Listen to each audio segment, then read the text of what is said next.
Assalamualaikum warahmatullahi wabarakatuh.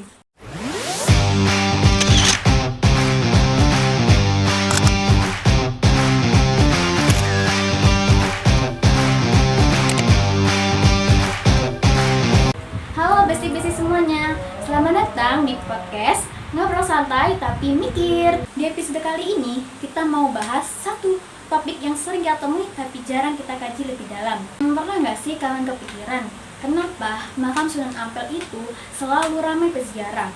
Para peziarahnya datang dari berbagai daerah, berbagai latar belakang, bahkan lintas generasi loh.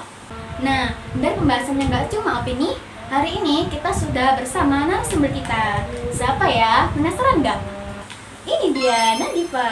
Halo Kak. Halo Kak, siap diajak mikir tapi versi santai nggak kalian? Kita anggap ini ngobrol sambil ngopi. Sebelum masuk ke analisis, mungkin bisa dijelasin dulu secara singkat siapa sih Sunan Ampel itu? Nah, jadi gini Kak singkatnya.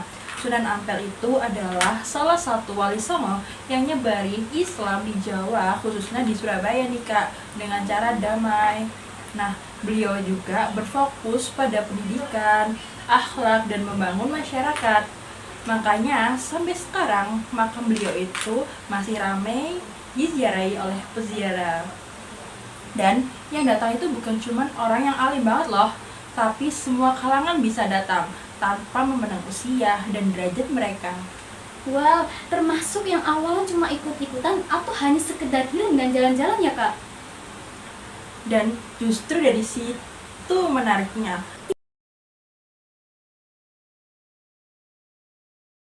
Oke guys, kita masuk ke analisis pertama, yaitu ontologi. Sebenarnya, secara ontologis, makam Sunan Ampel itu apa sih? Kita itu berbicara tentang ontologi. Ontologi itu bicara soal hakikat ya Kak.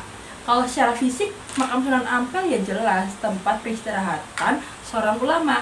Tapi kalau dilihat lebih dalam, makam ini tuh bukan sekedar bangunan.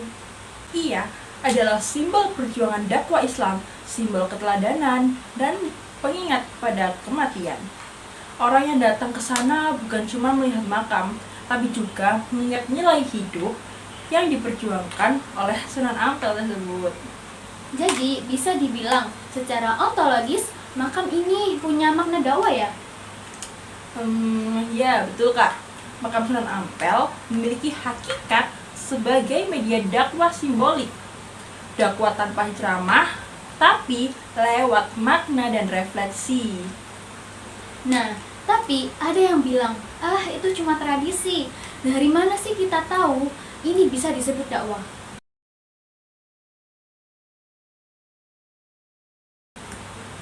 Di sini kita lihat pakai pisau epistemologi, yaitu dari sumber pengetahuannya. Yang pertama, dari sejarah. Wali Songo itu memang berdakwah lewat budaya, bukan konfrontasi. Yang kedua, dari sejarah ajaran Islam sendiri. Ziarah kubur itu dianjurkan untuk mengingat kematian dan akhirat kita. Lalu, yang ketiga, dari pengalaman sosial.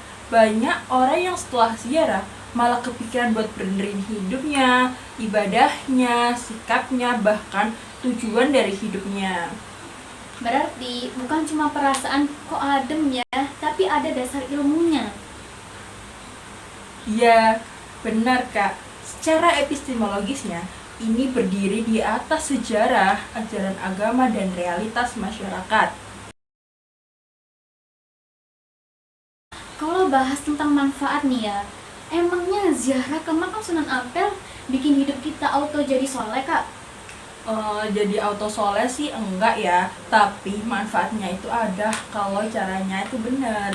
Yang pertama, bikin orang ingat pada kematiannya. Yang kedua, nambah wawasan sejarah Islam secara lokal.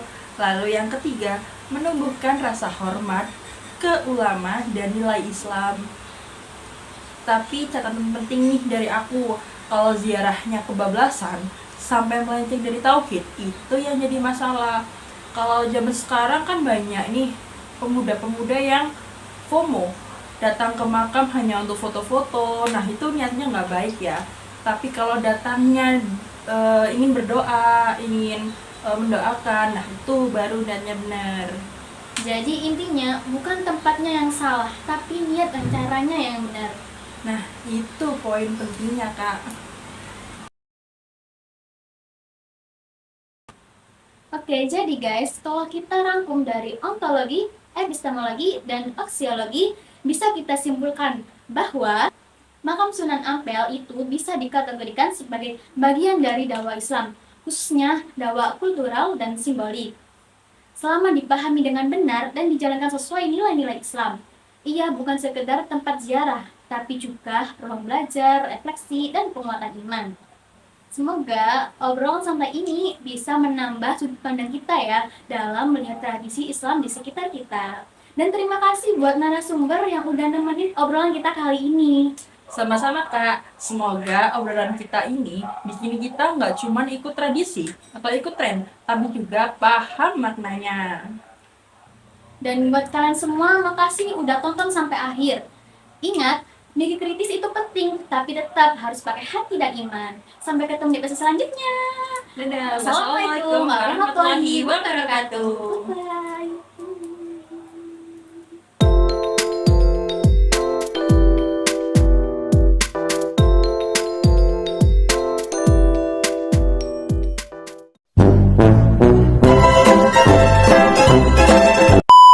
Bikin hidup auto soleh gitu. Pencet modal.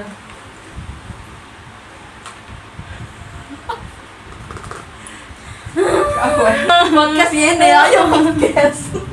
Oh, ada promo. Kita nggak cuma ikut tradisi. Hah, gimana?